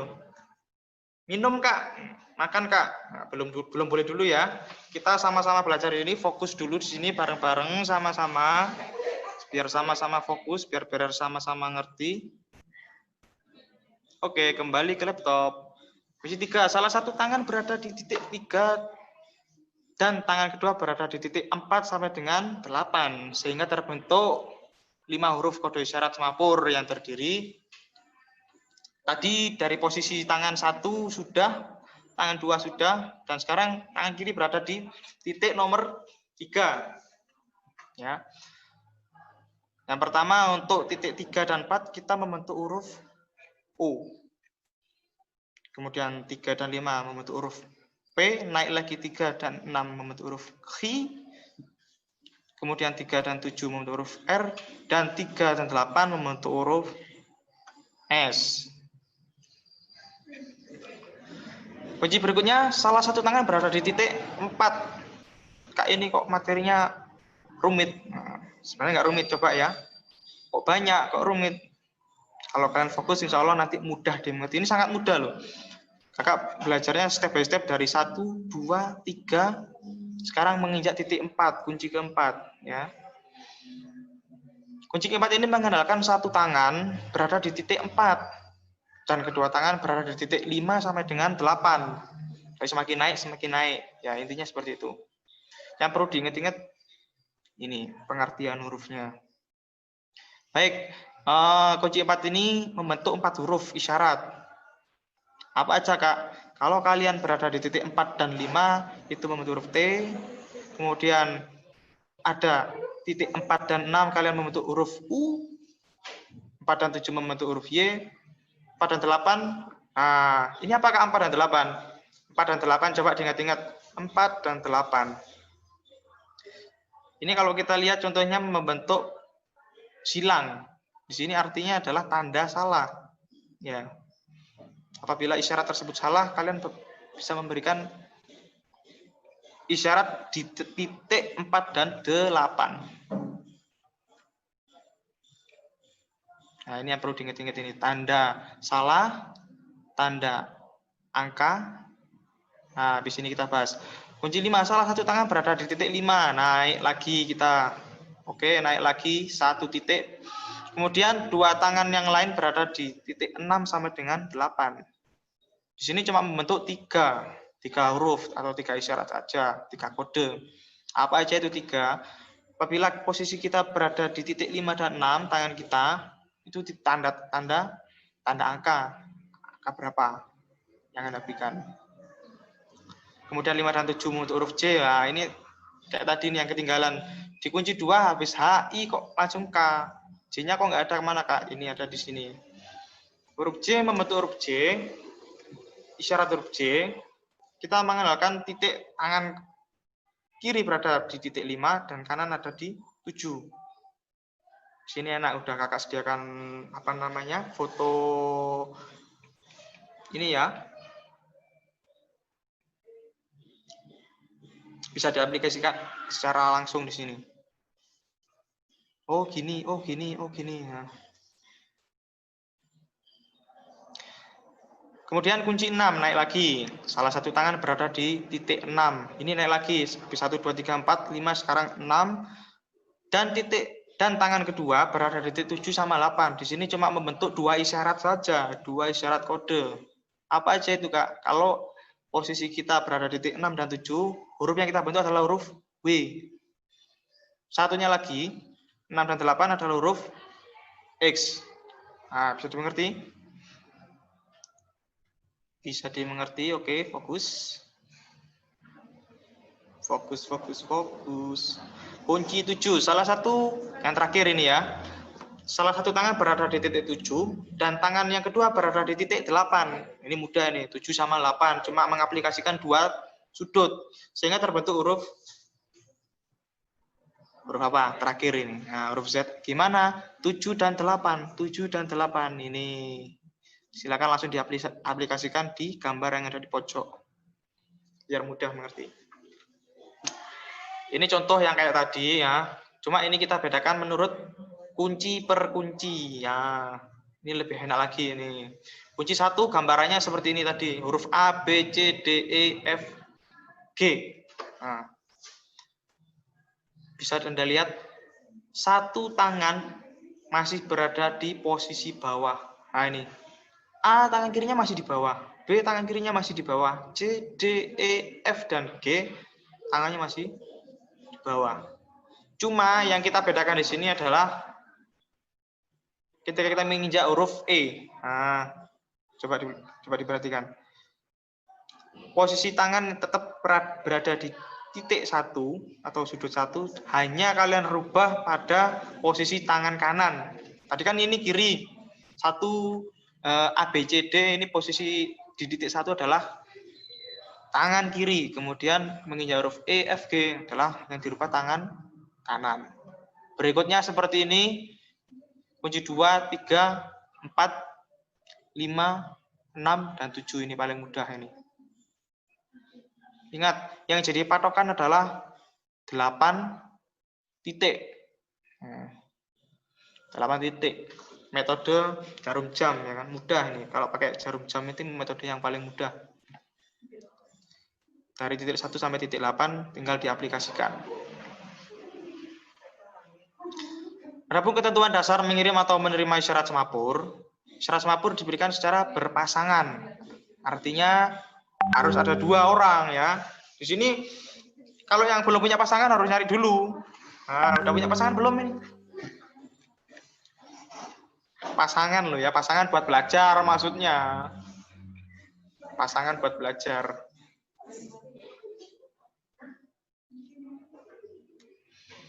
Kenapa kok harus berpasangan? Kenapa Kak? Karena 2 pasangan berpasangan ini adalah satu pihak sebagai, di mana pihak satu sebagai pengirim dan pihak lainnya atau satunya pasangannya sebagai penerima isyarat. Dalam menyampaikan dan menerima isyarat semapur terdapat beberapa ketentuan yang antara lain. Nih. Jadi pengirim dan penerima isyarat semapur harus saling berhadap-hadapan dan memakai bendera semapur. Jelas Kak, harus berhadap-hadapan. Kalau nggak berhadapan mana kelihatan. Ya. Kemudian sikap tubuh tegak. Kita biasanya ini sikap sempurna ya. Tegak sikap sempurna. Akan tetapi kaki terbuka. Posisi bendera disilangkan di bawah tubuh, posisi siap atau nutup. Untuk memulai pengiriman, pengirim memberikan isyarat tanda perhatian berupa huruf R, tutup atau UR secara berulang-ulang. Jika penerima telah siap, penerima mengirimkan huruf K, sedangkan jika penerima belum siap, penerima mengirimkan huruf Q. Nah, ini metode-metode isyarat apabila kalian berinteraksi menggunakan semapur, ya kan? Yang harus diingat-ingat. Oh, saya sudah memberikan tanda perhatian kepada teman saya. Itu artinya saya harus membentuk semapur huruf R, tutup atau UR secara berulang-ulang. Ini adalah tanda-tanda perhatian. Kemudian si penerima dikasih kode seperti itu. Apabila sudah siap, maka penerima mengirimkan jawaban membentuk huruf K. Kode semapur membentuk huruf K. Ini ngobrol menggunakan semapur. Dituntut kekreatifan kalian, ya kan? Setelah penerima siap, pengirim mulai mengirimkan berita atau pesan huruf per huruf. Setiap satu kata ditutup dengan posisi tutup. Setiap satu kata ditutup dengan posisi tutup. Biar nggak bingung nanti. Biar nggak bingung.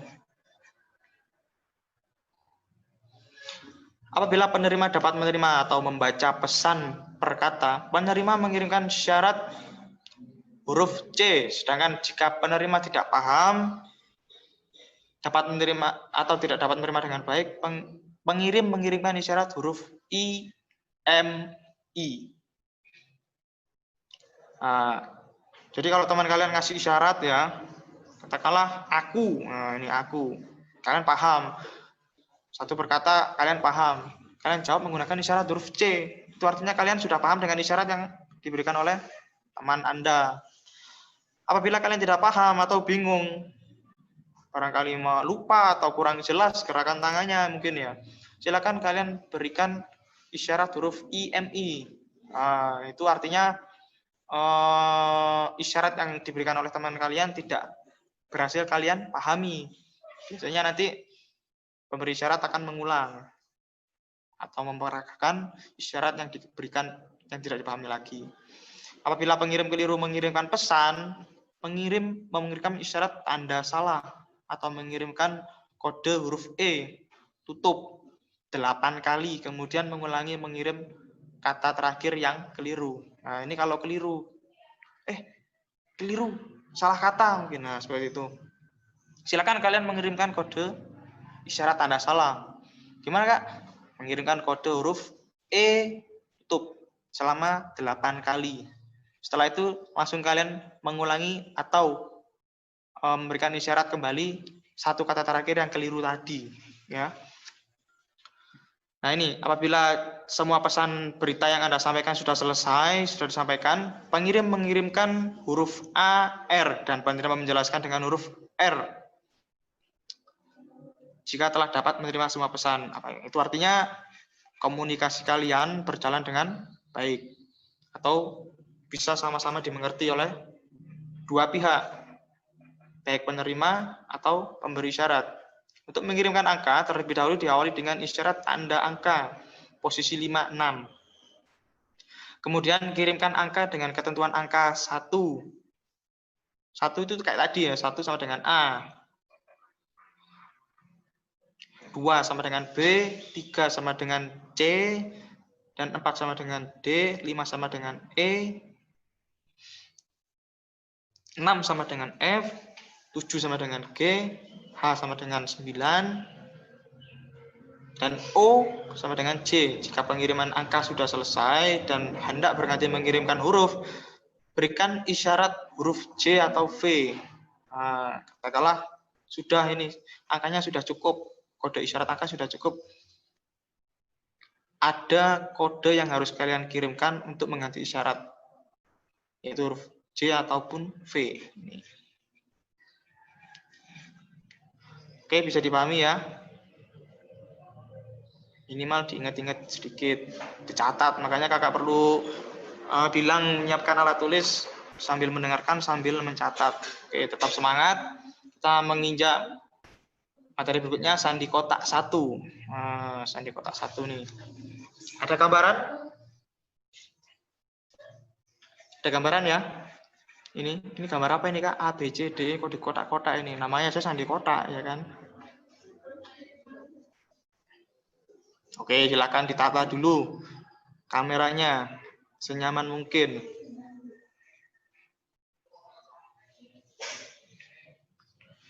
Oke, sandi kotak terdiri dari huruf-huruf yang menjadi kode dalam sebuah kotak berbentuk menyilang dan vertikal horizontal yang terdiri dari 9 kotak.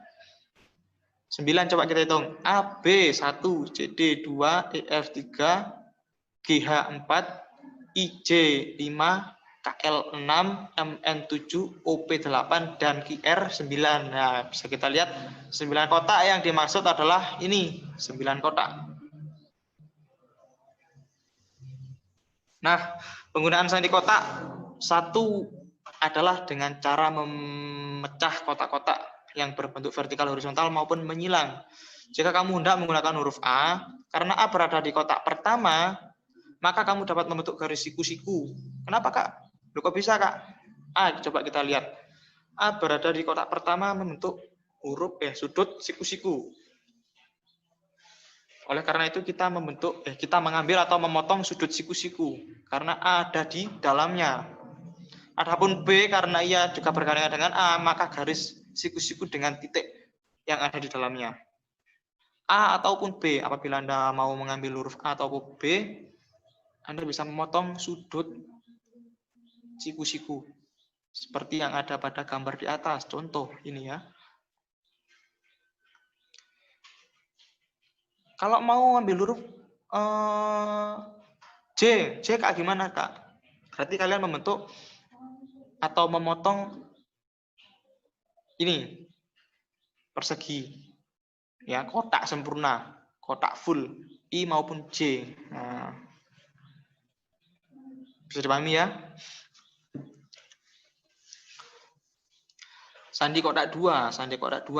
Nah, ini ada tambahannya lagi. Pada dasarnya sandi kotak 2 sebenarnya tidak jauh berbeda dengan apa yang telah dijelaskan pada sandi kotak 1.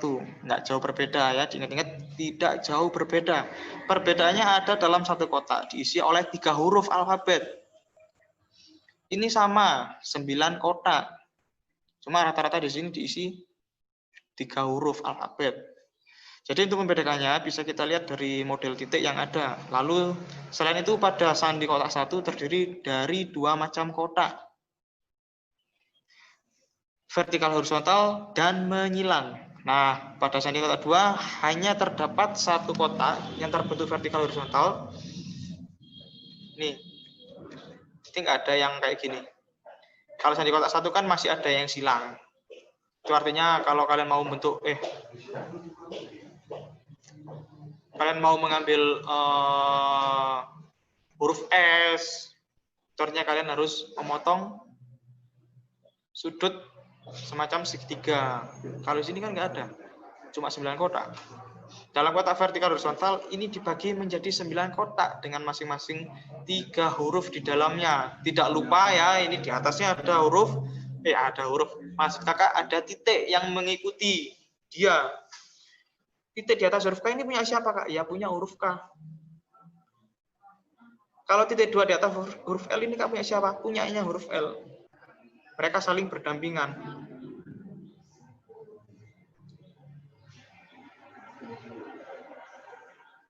Ya, bisa dilihat ya.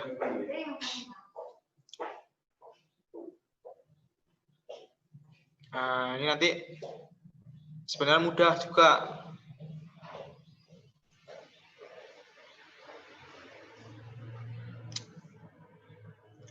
Nah, ini kemudian sandi kotak 3. Sandi kotak 3. Kok kelihatan gambarnya, dari gambarnya kak kelihatan kok rumit ini? Sebenarnya enggak. Nah, sebenarnya enggak. Kalau enggak paham, kalau belum paham pasti bilangnya rumit. Sandi kotak 3 ini adalah kombinasi dari sandi kotak 1 dan sandi kotak 2. Artinya apa? Oplosan. Ya. Oplosan. Oplosan dari sandi kotak 1 dan 2. Rangkaian, satu rangkaian. Ini. Coba kau mau menjelaskan lagi, kan belum paham ini, pasti belum paham semua ini. Kak, ruwet ini kak, gimana kak ini? Susah ini.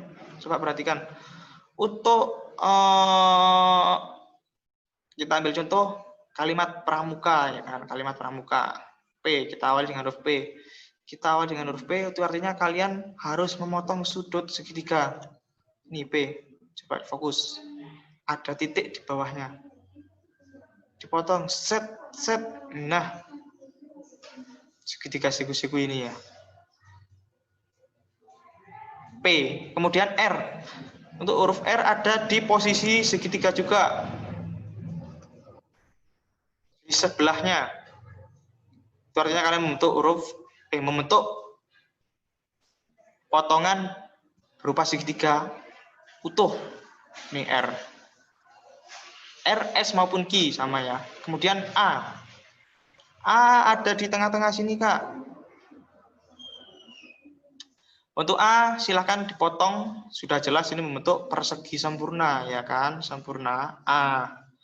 Membentuk persegi sempurna. Ini A. A sama B. Cuma bedanya kalau B ada titiknya, A tidak ada. Bisa dipahami ini? Marina. Fokus Marina.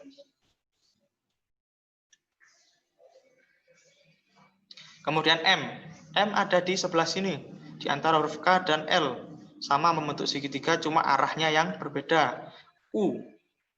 Ada di pojok, berarti kalian membentuk sudut siku-siku. U. Kemudian K. Satu ruangan atau satu rumah dengan huruf M sama L. Segitiga sempurna. Kemudian A. Kembali lagi A ini. Ya, seperti tadi ya. Bisa dipahami ya.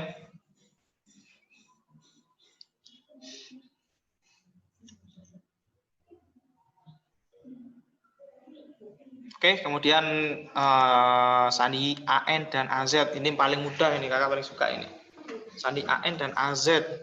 Sandi yang cara menuliskannya kebalikan dari setiap huruf yang berlawanan urutannya. Gimana sih kak maksudnya? Coba dilihat. Sandi AN. Sandi AN di sini ada abjad alfabet sebanyak 26 huruf lengkap dengan urutan yang sudah rapi atau berurutan. Sandi AN. A, B, C, D, E, F, G, H, I, J, K, L, M. M. 13 huruf pertama, kemudian diteruskan huruf N di bawahnya huruf A. Oleh karena itu dia disebut dengan sandi AN. Nah, tata letak huruf N ini ada di bawah huruf A. Ya. Untuk melanjutkan alfabet di atasnya. M, N, O, P, Q, R, S, T, U, V, W, X, Y, Z secara berurutan. Cuma bedanya tata letaknya dia.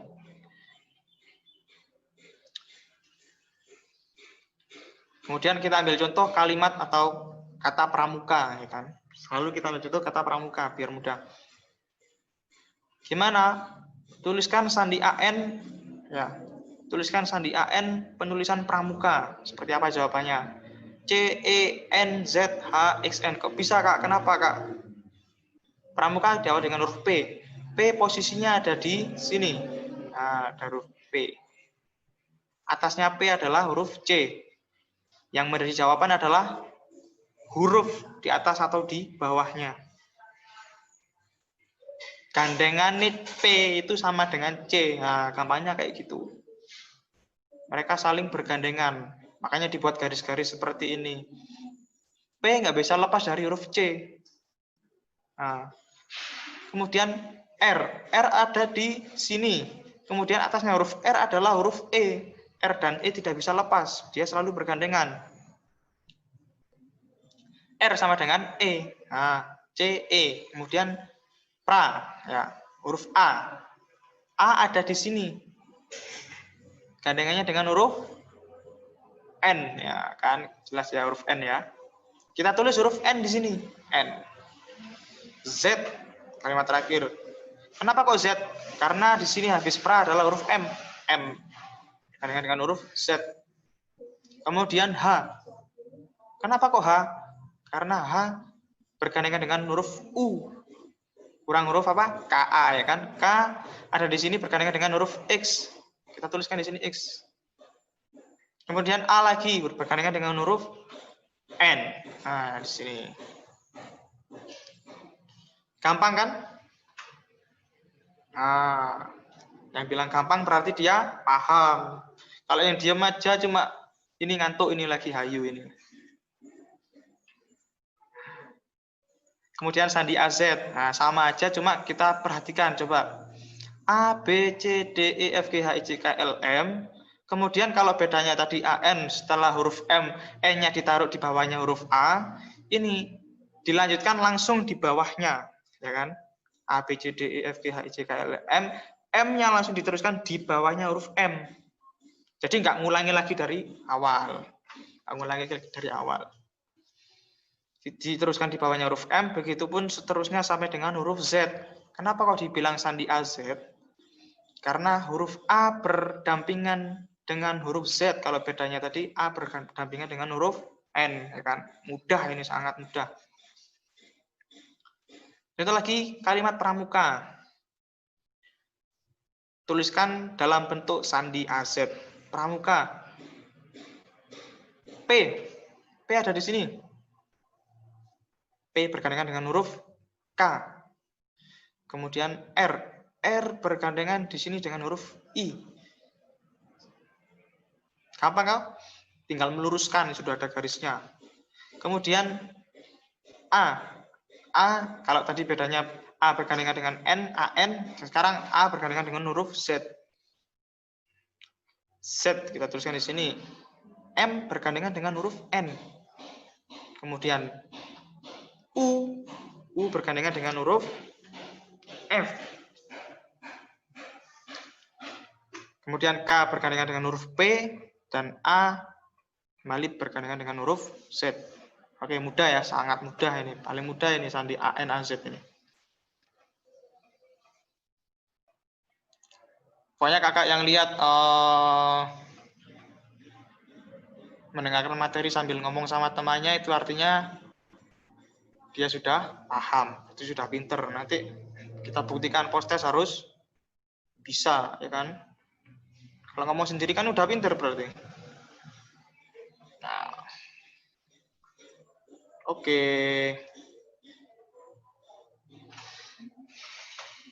Cukup. Sementara materi yang bisa kakak sampaikan sampai sini. Mungkin kakak di sini buka sesi pertanyaan dari siswa atau adik-adik sekalian yang belum memahami atau masih bingung, silahkan ditanyakan.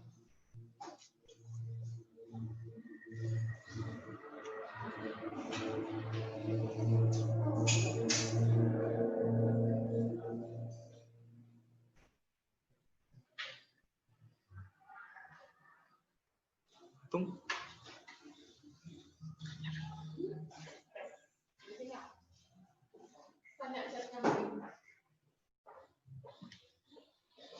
Dia nanti ngecek. Ketok masih. Kita. Terus.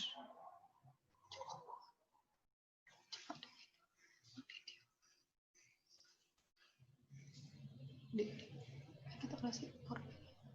Baik anak-anak, itu tadi penjelasan dari Kak Zul. Jadi diharap kalian bisa menyimaknya dengan baik, walaupun tadi kami cek dari layar kamera operator, banyak di antara kalian yang tidak tertib, tidak menyalakan kamera, dan ada yang kameranya nyala tapi tidak ada di tempat. Jadi kami sudah menyimpan datanya, walaupun kegiatan ini dilaksanakan secara daring, jadi kami tetap membuat presensi untuk keaktifan kalian. Kami tetap membuat resume hasil kesungguh-sungguhan kalian untuk mengikuti kegiatan. Nanti setelah semuanya sudah siap untuk kegiatan evaluasi yang kegiatan kalian kemarin, MPLS, akan kami share di grup orang tua siapa saja yang mengikuti dengan sungguh-sungguh dan tidak sungguh-sungguh. Jadi tolong kegiatan sampai besok tetap kalian ikuti secara sungguh-sungguh. Bagi yang namanya masih menggunakan nama samaran, nama lain, silakan segera diganti dengan namanya masing-masing. Saya ucapkan terima kasih buat adik-adik yang sudah menaati tata tertib dengan baik. Untuk materi selanjutnya, kegiatan selanjutnya adalah post-test. Nah, persiapkan, sudah siap? Kami akan membagikan linknya. Kami akan membagikan linknya di grup wali murid. Oke. Kami akan membagikan linknya di chat, di kolom chat di bawah ya.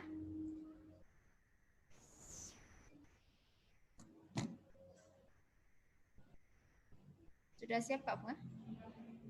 Oke, tunggu sebentar. Masih dalam proses pengiriman link chatnya.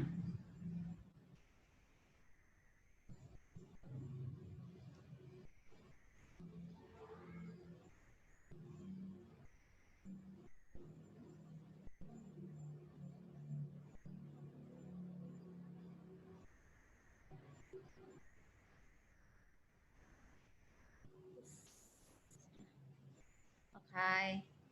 Kami akan segera kirim link chatnya di link untuk post testnya di kolom chat.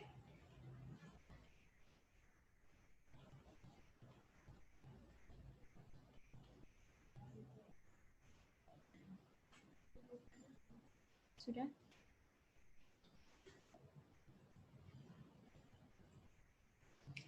Baik, perhatikan baik-baik di grup chatnya.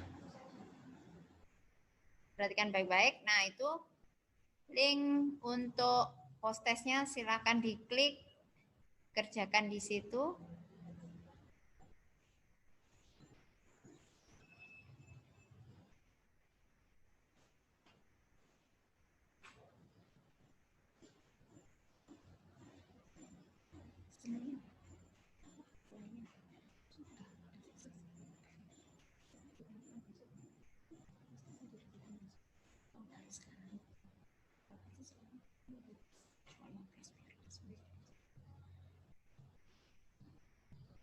Baik, untuk kegiatan hari ini,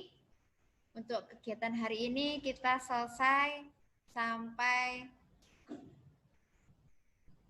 kalian mengerjakan post testnya. Jadi untuk kegiatan Zoom untuk hari ini, alhamdulillah bisa berjalan dengan lancar. Kita tidak putus-putus. Kalian juga yang masih standby, yang masih aktif, semoga bermanfaat untuk kalian semua. ini mulai banyak, setelah diakhiri ternyata banyak yang mulai muncul nih ya. Oke. Sudah mulai banyak yang muncul videonya setelah mau diakhiri. Tolong ya, Farhan, Deki, Faril, Nesya, Raffi, Dekta, Dwi Ira, Azril, Mailani, Wahyu Ramadan, Trisiva. Nah, kami bisa memantau kalian di sini, jadi tolong sikapnya, duduknya, keaktifannya tetap dijaga walaupun kita tidak tatap muka secara langsung. Baik, adik-adik, untuk kegiatan hari ini mari kita ucapkan hamdalah bersama-sama. Semoga